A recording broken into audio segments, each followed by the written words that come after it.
Bonjour, bienvenue dans Uppercut by Pastor D. Une chose importante à savoir pour parler de remèdes et de médecins pour la guérison des blessures émotionnelles, c'est de retourner à notre texte de base de Jérémie chapitre 8 et le verset 22.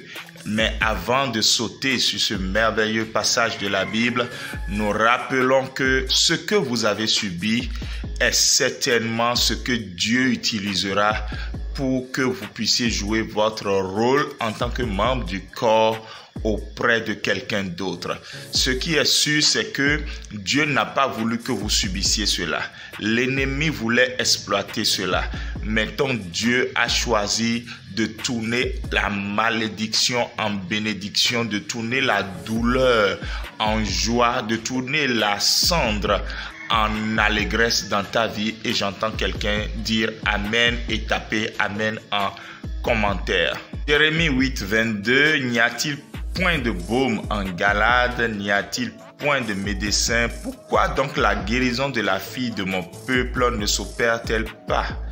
Dans ce texte, nous voyons donc que le Seigneur parle d'une part du baume de Galade. En Galade, justement, dans ce territoire, il y avait un baume très célèbre. Pour les Béninois, quand je dis Vitago, vous comprenez de quoi il parle. Quand je dis Zekulegu, vous savez de quoi je parle. Exactement quelque chose de comme ça. Et aujourd'hui, c'est le symbole du Saint-Esprit. Parce que la guérison ne pourra s'opérer qu'avec le Saint-Esprit. Justement, c'est pas une guérison physique.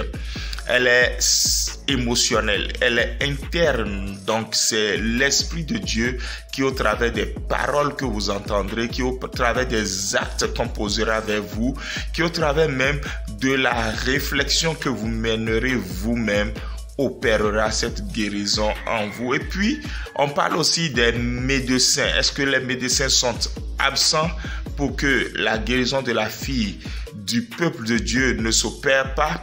Les médecins ici s'appuient sur ce texte très connu, Jacques chapitre 5 et le verset 16 où il est dit « Nous devons confesser nos péchés les uns aux autres afin d'être guéris ».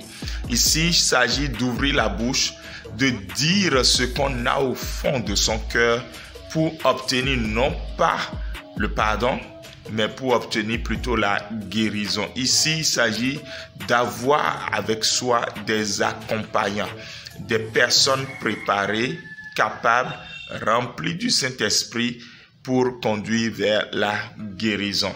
C'est un ministère peu connu, mais nous savons que nous faisons beaucoup de dégâts en essayant de jouer au sapeur-pompier. Est-ce qu'un accompagnant vous conduit alors sur le chemin de la guérison? Voici les 3 étapes qu'il essaiera de parcourir avec vous, parce qu'il s'agit d'un accompagnant. Il fait le chemin avec vous. Il n'est pas un conseiller. Il ne vous imposera pas son point de vue, mais il vous aidera à voir le bout du tunnel. Il vous aidera à voir la lumière qui brillera. Il vous aidera à être déchargé. Il vous conduira vers le Seigneur. Il vous emmènera sur les sentiers de la justice et de la restauration.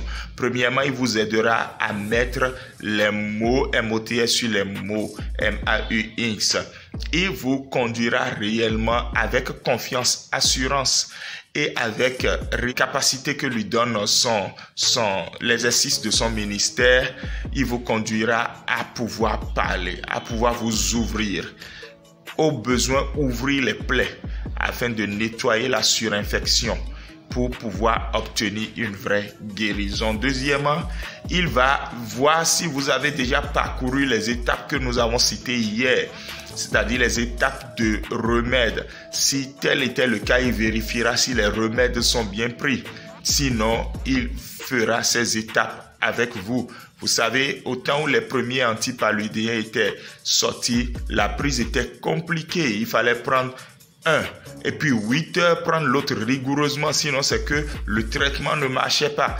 De la même manière, l'accompagnant spirituel et psychologique ici fait ce chemin avec vous pour vérifier si vous avez vraiment pris le remède et s'il travaille pleinement en vous. Et troisièmement, pour finir, il va vous conduire dans la restauration de votre estime de soi, la restauration de votre communion avec le Seigneur.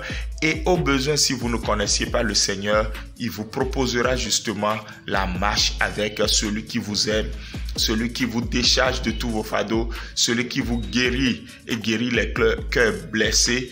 Il vous conduira vers lui. Et si vous acceptez, c'est vous qui en sortez gagnant. Demain, nous aurons une interview. Après-demain, pareil, avant de conclure le lundi prochain et de voir combien cette série a été une bénédiction pour plusieurs. Nous continuons de vous dire, n'oubliez pas le lancement le 2 mai de Jeune Fille, tu es libre, ce livret qui reprendra justement cet enseignement et un autre sur le harcèlement sexuel.